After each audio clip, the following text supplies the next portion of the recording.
Hey guys, welcome back to our YouTube channel once again. This is Ashwini Prajapati, motivational speaker and corporate trainer. आज की इस video में बात करेंगे India's biggest problem and India's biggest problem is education. और India की biggest need क्या है, वो है नॉलेज। इसके बारे में बहुत सारे एजुकेशनिस्ट ने, बहुत सारे फिलैंथ्रोपिस्ट ने और काफी सारे मोटिवेशनल स्पीकर्स ने बातें कही है कि एजुकेशन सिस्टम में क्या बदलाव होने चाहिए या फिर किन चेंजेस की इंडिया को आज के टाइम में जरूरत है। देखिए, India is the youngest country amongst all the Nations, यानी अगर पूरी दुनिया के कंपैरिजन में देखा जाए तो भारत सबसे जवान देश है। और इस देश के अंदर 850 मिलियंस यानी 850 मिलियन से ज्यादा लोग ऐसे हैं जो 35 ईयर से कम एज ग्रुप के हैं। और इन लोगों को क्या चाहिए? फाइनेंशियल सिक्योरिटी और साथ में अच्छा करियर या फिर सही एजुकेशन।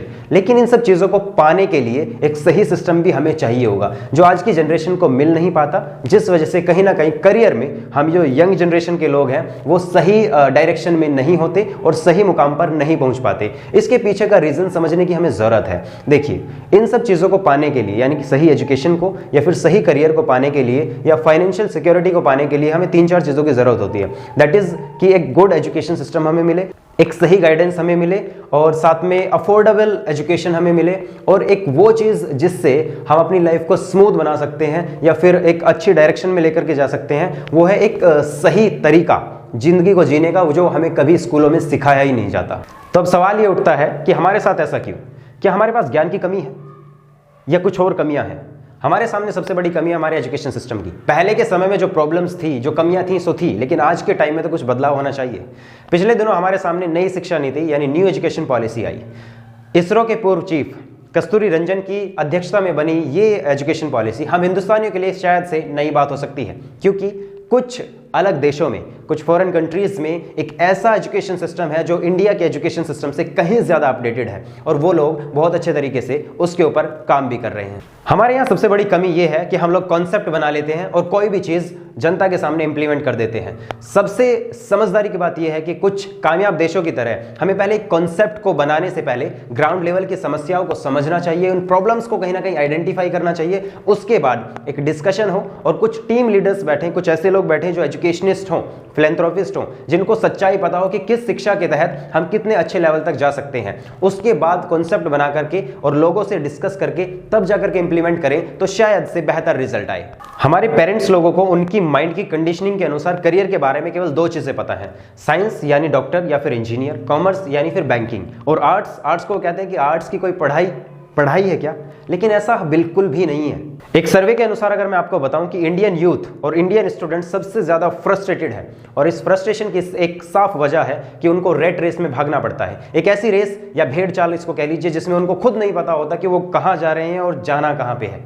भेड़ चाल क्या होती है, आइए देख लेते हैं। कुछ समझ आया? समझदार लोगों को शायद से कुछ समझ आया होगा। अगर अपना भविष्य आपको ऐसे ही रखना है तो इस वीडियो को अभी बंद कर दो, और अगर आपको अपना भविष्य बदलना है तो वीडियो को आगे जरूर देखें। हमें क्या करना चाहिए? सबसे पहले हमें यह समझने की जरूरत है कि हर एक बच्चा एक दूसरे से अलग है, यानी यूनिक है। एक टीचर को आज के समय में टीचर नहीं, एक माली बनना होगा। जैसे एक अलग अलग पौधों को उगने के लिए, बड़ा बनने के लिए एक अलग एटमॉस्फेयर की जरूरत होती है, वैसे ही हर एक बच्चे को उसके टैलेंट के हिसाब से हमें ट्रेन करना होगा। पेरेंट्स को अपने अधूरे सपने अपने बच्चों के ऊपर थोपने से बचना होगा। पेरेंट्स को यह तय करने से बचना होगा कि उनका बच्चा बड़ा होकर के क्या बनेगा। 90% पेरेंट्स इंडिया के अंदर पहले से ये डिसाइड कर लेते हैं कि हमारा बेटा या बेटी बड़ा होगा डॉक्टर या इंजीनियर बनेगा। उसके अपने सपने हैं, उसकी अपनी सोच है, उसकी अपनी विशेज हैं, उसका अपना टैलेंट है, उसकी यूनिकनेस उसको बताएगी कि उसको किस फील्ड में जाना है। अपने बच्चों को दूसरे के बच्चों से तुलना करना पेरेंट्स को बंद करना होगा। पेरेंट्स को बच्चे के टैलेंट के हिसाब से उस बच्चे को सहयोग करना होगा। पेरेंट्स को बच्चे के दिमाग में छपी नंबर लाने की होड़ को बाहर निकाल कर रखना होगा, और बच्चे की चाल कैसी है, यानी भेड़ चाल से बचना है तो यह समझने की जरूरत है कि हमारी चाल कौन सी है। मेरा अपना ऐसा मानना है कि रट्टा मारकर पास होने से ज्यादा बेहतर है फेल हो जाना।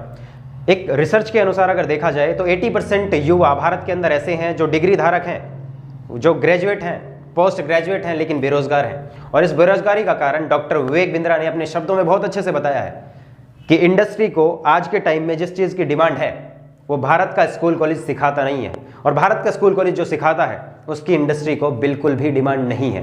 इसी कारण 93% स्टूडेंट्स ग्रेजुएशन या पोस्ट ग्रेजुएशन के बाद अंडर एम्प्लॉयड या फिर अनएम्प्लॉयड रह जाते हैं। एक कमाल की बात आपको बताऊं तो बहुत सारे बच्चे जो 90% वाले होते हैं उनकी हैसियत एक इंटरव्यू में उनको दिखा देता है।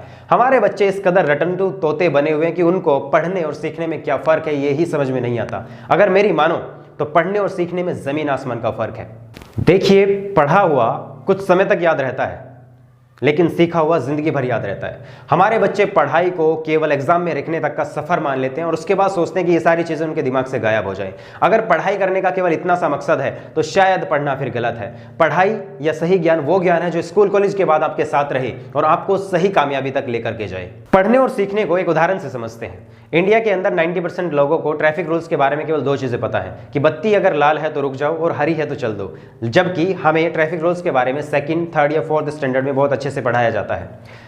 अब हमारे साथ जो हुआ सो हुआ, लेकिन फोर्थ कमिंग जनरेशन, हमारी अपकमिंग जनरेशन के साथ ऐसा नहीं होना चाहिए। उनका भविष्य सुनहरा होना चाहिए, जिसके लिए हमारे एजुकेशन सिस्टम में जो ये चेंजेस आए हैं इसके ऊपर हमें शायद से इंप्लीमेंट करना होगा और इस तरीके से करना होगा ताकि इन बच्चों का भविष्य इतना सुनहरा हो सके और इनको अपने करियर को एनालाइज करने में, सोचने में, समझने में या फिर तय करने में किसी दूसरे का सहारा ना लेना पड़े। आपको ये पता लगाना होगा कि आपका बच्चा कोई भी स्ट्रीम साइंस, कॉमर्स या आर्ट्स क्यों लेता है।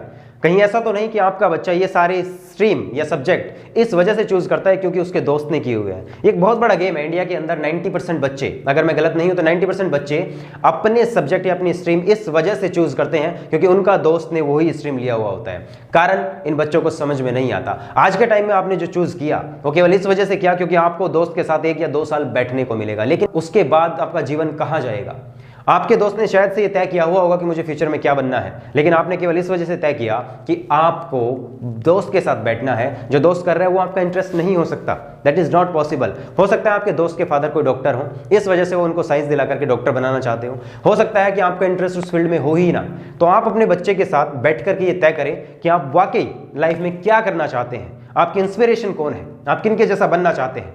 स्टूडेंट को और पेरेंट्स को, साथ में मिलकर टीचर्स को भी ये तय करना होगा कि राइट ट्रैक क्या है।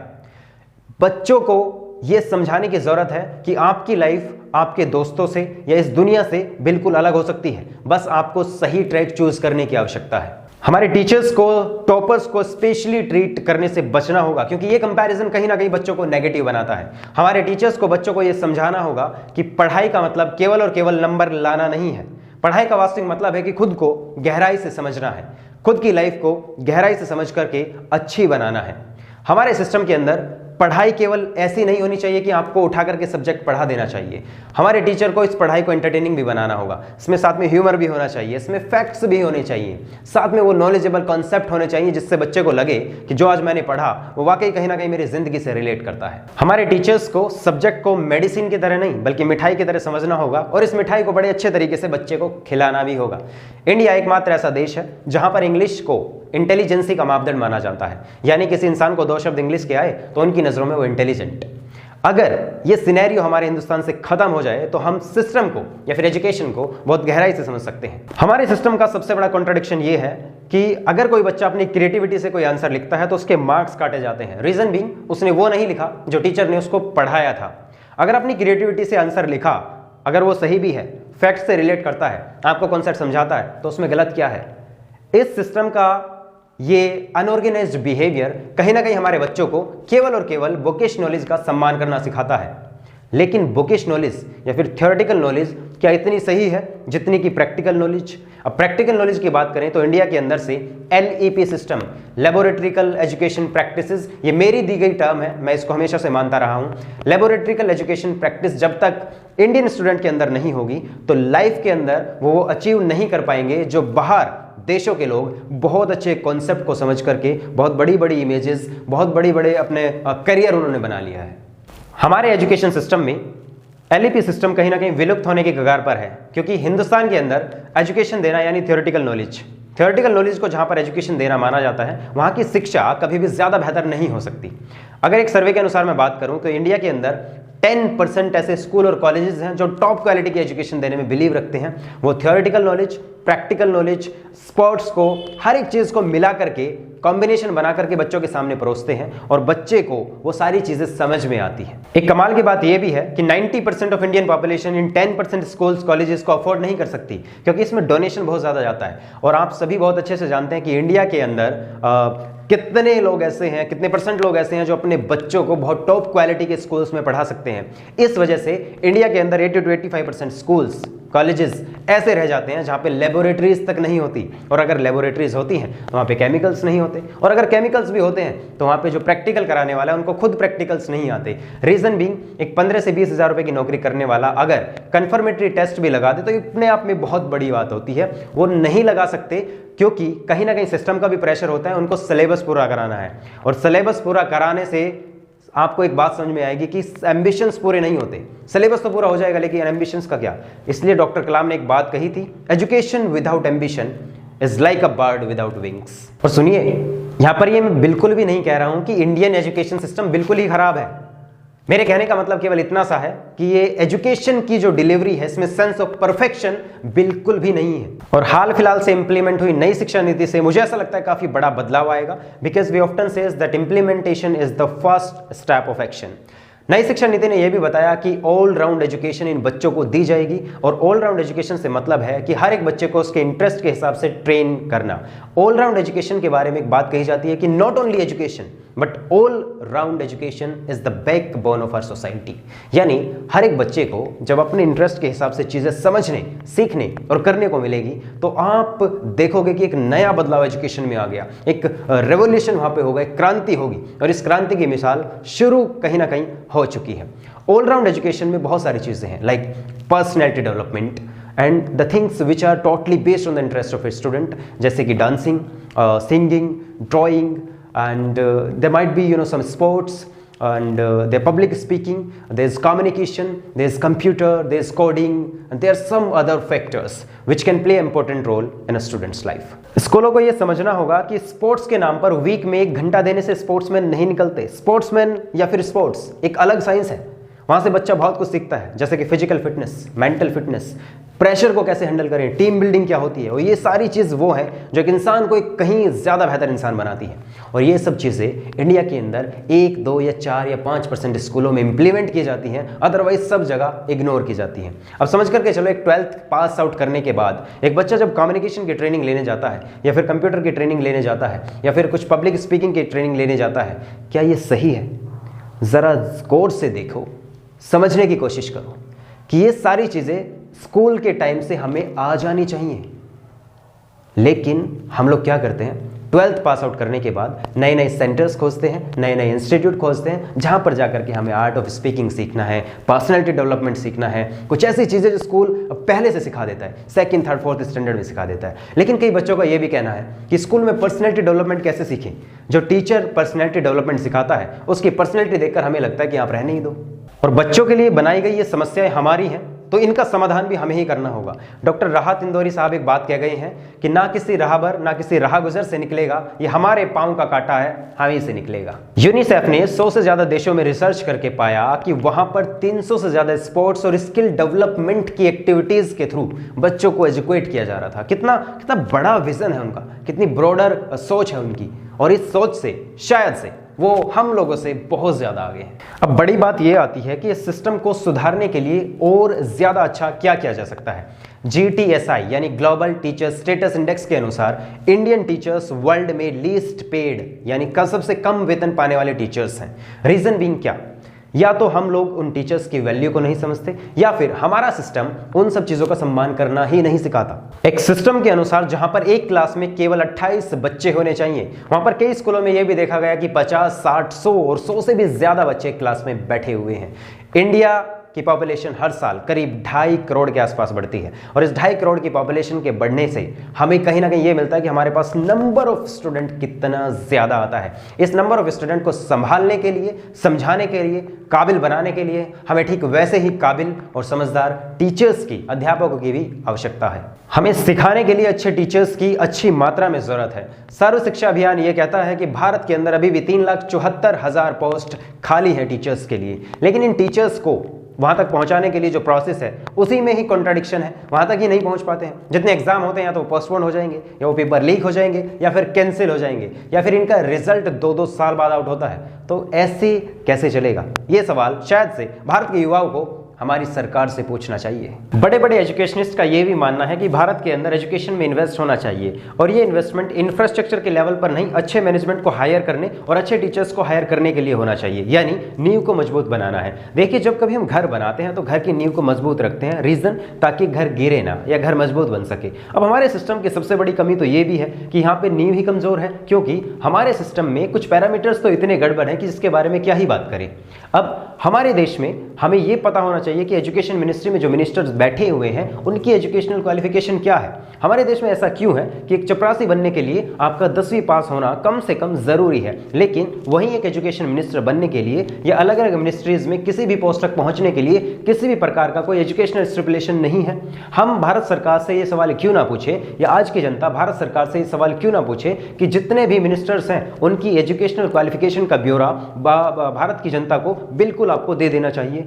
और भारी विडंबना तो यह है कि जिस देश में 12वीं फेल या 12वीं पास किए बिना ही किसी इंसान को अगर एजुकेशन मिनिस्टर यानी शिक्षा मंत्री बना दिया जाता है, तो वहां की देश का, वहां की जनता के लिए सिस्टम कैसे सुधरे? हमारी जनता या हमारी गवर्नमेंट ये क्यों नहीं तय करती कि भाई किसी भी पोस्ट पर पहुंचने के लिए आपके लिए भी कुछ एजुकेशनल स्टिपुलेशन हम तय करेंगे, कुछ मानक तय होने जरूरी हैं अगर देश को सही दिशा में आगे लेकर के बढ़ना है। और मैं दावे के साथ ये कह सकता हूं कि भारत की अलग अलग मिनिस्ट्रीज पर बैठे हुए मिनिस्टर्स को भारत के अब तक हुए प्रधानमंत्रियों के नाम याद नहीं होंगे, भारत के अब तक हुए राष्ट्रपति के नाम याद नहीं होंगे। और एक बात और दावे के साथ मैं कह सकता हूं कि भारत की जनता में 70 से 75% लोग ऐसे हैं जो इस कड़वे सच को जानते हैं लेकिन आवाज नहीं उठाते। एक और सच बात यह भी है कि भारत में अब तक हुए ये जितने भी मिनिस्टर्स हैं उनमें से 70 to 75% मिनिस्टर्स, मंत्री ऐसे भी हैं जिनको भारत देश का राष्ट्रगान तक नहीं आता। और ऐसी कुछ वीडियोस आपने इंटरनेट पर सरफेस होते कई बार देखी होगी। अगर आपको इस वीडियो में लगता है कि कुछ भी बात ऐसी है जो आपके काम के लायक है, या आपको किसी बात ने भी पिंच किया है, तो प्लीज कमेंट सेक्शन में जरूर बताइएगा। इस वीडियो के बाद मैं आपको एक गहरी बात के साथ छोड़कर जाना चाहता हूं कि जितने भी लोग जो शिक्षा के क्षेत्र में काम कर रहे हैं, या फिर एजुकेशनल मिनिस्ट्री में बैठे हुए हैं, या फिर कितने भी बड़े लेवल या कितने भी छोटे लेवल पर शिक्षा के क्षेत्र में काम कर रहे हैं, आप लोग एक बात को ध्यान से समझो कि ये जो क्लास में बैठे हुए होते हैं ना, ये स्टूडेंट्स नहीं, ये इस देश का भविष्य है और अपने माँ बाप के अरमान बैठे हुए होते हैं। तो हमारे कंधों पर जो लोग शिक्षा के क्षेत्र में काम कर रहे हैं, यहाँ पर डबल यानी दोहरी जिम्मेदारी हमारी बनती है कि हम इस बात को इतनी गहराई से लें कि इन बच्चों का भविष्य और इस देश का भविष्य इतना सुनहरा हो सके कि जिस सुनहरेपन की कल्पना बाकी देश या फिर बाकी जनता नहीं कर सकती। Thank you.